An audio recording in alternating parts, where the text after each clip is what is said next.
Television Network. With a population of over 220 million people, of which 60% are under the age of 25, leading to a huge explosion in digital transformation and home to most IT startups in Africa, this many know is without political and government support. One of such administrations is the Muhammadu Buhari administration, under whom Nigeria digital transformation took a giant leap as Nigeria and the world mourned the passing of this great man. In this episode of Digivation Insight, we take a look at his impact and legacy in the digital transformation of Nigeria. Hello and welcome to Digivation Insight. I am Mojisola Alabi. Former President Muhammadu Buhari led the country thrice, first as a military head of state and twice as a democratically elected president for straight 8 years. Within this period, Muhammadu Buhari presided over the golden age of Nigeria's tech ecosystem, shaping its growth, governance, and future, giving rise to the Nigeria digital economy. As of today, 2015, we're talking about 150 million active subscribers. And then about 90 million people on the internet. Nigerians don't mind using technology to transact business, especially where inconveniences can be overcome with the use of technology. So ICT, now if taken within that context, has helped in many scenarios. I can give you an example for probably in terms of certificate of occupancies in the FCT and other states.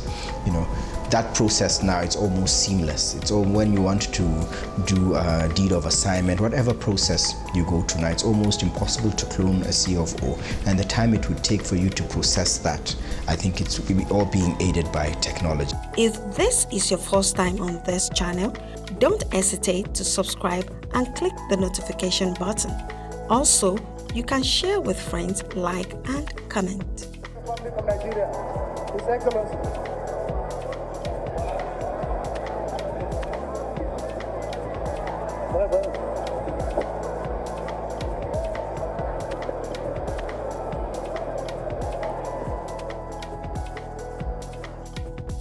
When President Muhammadu Buhari resumed office in 2015, Nigeria's tech scene was on a growth path, many described as moving at snail speed.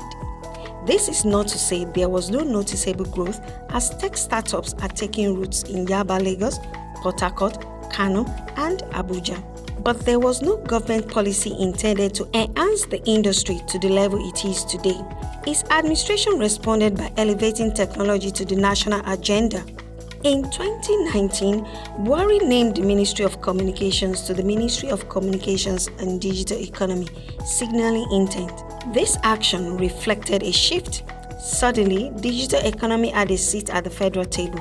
Along with it was the creation of Nigeria Data Protection Commission, NIDA Academy for Skills and Knowledge, and the launch of the National Digital Economy Policy and Strategy, NDEPS 2020 to 2030, aimed at building infrastructure, digital skills, and inclusive tech ecosystem. This action quickly permeated all other subnationals like Imo State, Lagos, Edo, Nasarawa, and Kaduna, building startups and domesticating the national information technology to grow their economy and improve efficiency in governance.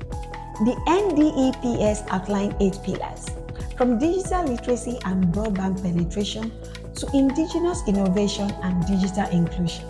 Under his watch, Nigeria moved from 4G to 5G. There was also National Broadband Plan 2020 to 2025, aimed for 70% penetration by 2025. On his exit in 2023, broadband access reached over 45%. More than just infrastructure, Buhari's administration launched initiatives such as Digital Nigeria, Tech for Dev, and supported coding for youth, women in tech, and app developers. Grants and partnership with global players like Microsoft and Google were fostered. Even the startup bill, developed with the input of tech leaders, was signed into law in 2022, becoming Nigeria's Startup Act. The Ministry of Communications and Digital Economy under his leadership developed National Artificial Intelligence Policy NAIP to maximize AI's benefits, mitigate risk, and guide Nigeria's digital economy.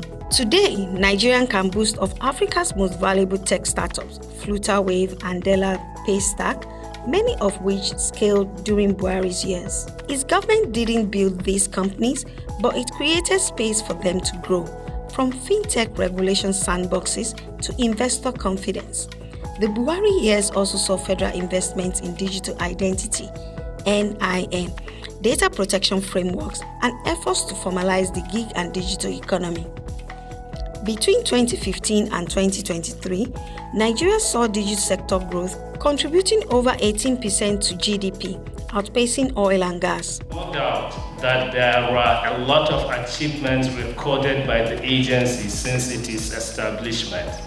These achievements include huge ICT contribution to GDP from less than 0.5% in 2001 to more than 14% today. We are making a powerful statement, even if unconsciously, and I think we should not make a mistake of thinking, we're not succeeding. We are succeeding. The results are there for everybody to see, and this has been acknowledged by the National Assembly, by the government of the day, by the Honorable Minister of Communications and Digital Economy, and I think we owe ourselves a very, very loud applause.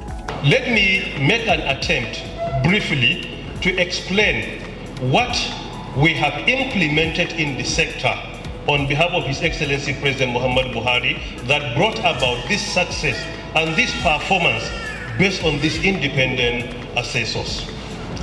Starting with the broadband penetration, what is most important, we have taken some steps before we commence the implementation of these priority areas.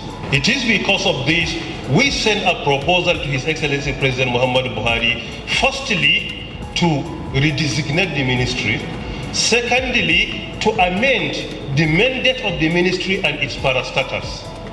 His Excellency President Muhammadu Buhari approved our request on the 17th October 2019.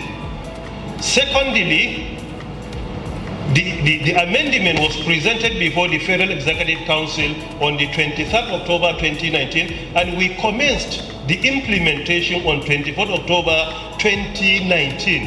And this is why the federal government has redesignated the 24th October of each and every year to be the Digital Nigeria Day.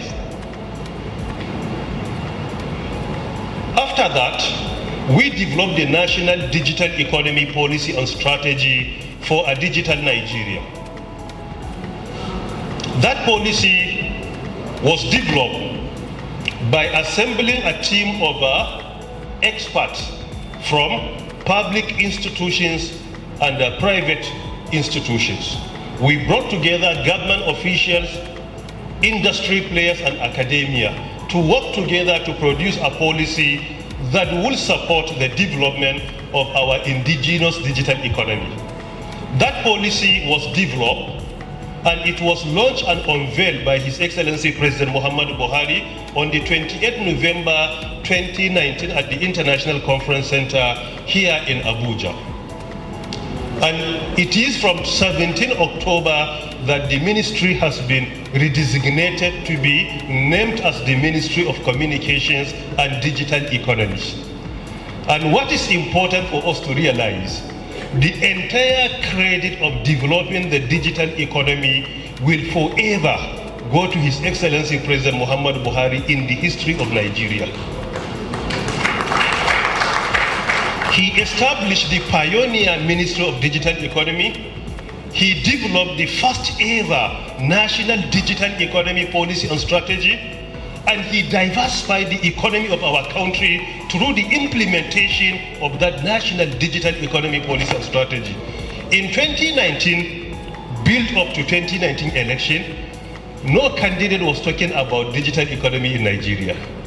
But today, the way the sector is being developed and the contribution of the sector to our economy, if you look at the manifesto and the blueprint of each and every politician, in respect of his party affiliation, you will discover there is a section that is discussing about digital economies. Now it even becomes part of campaign that Nigerians will not agree that you have any plan of developing economy without mentioning digital economies. But in 2019 there was nothing like that. But today each and every politician at higher level, irrespective of party affiliation, you will discover this is my plan for digital economy. Some will mention blockchain technology, some will mention artificial intelligence, some will bring about robotics. But what is interesting, all what they have mentioned as their blueprint, irrespective of party affiliation, none of them is not being implemented today by President Buhari. None of them. There is not any single proposal that we have reviewed from the blueprint that is not being implemented. Some of them, we have even implemented them 100%. Some of them have been implemented, but still, why? Now, Nigerians understand the value of digital economy. And there is no doubt, history will be very kind and generous to our principal for being the grand patron and the pioneer of digital economy in the history of Nigeria. The legacies wasn't without shadows. There were social media protests, Twitter ban, and digital rights rallies. In 2021, the Buhari administration suspended Twitter, now X, sparking global criticism over digital rights and free speech. The ban was later lifted after Twitter, now X, agreed to register its operations in Nigeria and pay taxes. There were other tensions between innovation and regulation, with tech communities accusing the government of overreach at times. Buhari's digital legacy is a mixed tapestry of bold policies, infrastructure leaps, but also regulatory contradictions. Still, he undeniably nurtured the laid out foundation for Nigeria's digital future through some of his policies. What is this government doing to the businesses, the tech businesses that are in Nigeria and that are growing, like tech companies like Twitter? They've sent CBN after them to, freeze their accounts. When young people who are, provide innovative services try to do things, government brings regulation to hold them back. So this is honestly not a conversation just about Twitter and Twitter ban, but about a democratic, because it was elected government that is confused with what it wants to do between promoting economic growth and, making sure that the tech sector dies. Maybe there's an agenda here to kill the tech sector, because otherwise what Mr. Mohammed and co are doing is pretty confusing. The challenge now lies with successors to protect digital rights, deepen innovation, and ensure Nigeria's digital rise lifts every citizen. From fiber cables to startup laws, from broadband towers to global unicorns, Buhari's fingerprints remain. Whether Nigeria becomes a true digital giant now depends on how the legacy is expanded. I am Mojisola Alabi saying bye for now from the Digivation team. See you next episode. For more on well-researched and balanced stories, events and interviews across business, tech innovation and lifestyle, please like, share and subscribe to this channel, www.youtube.com/Digivation Network.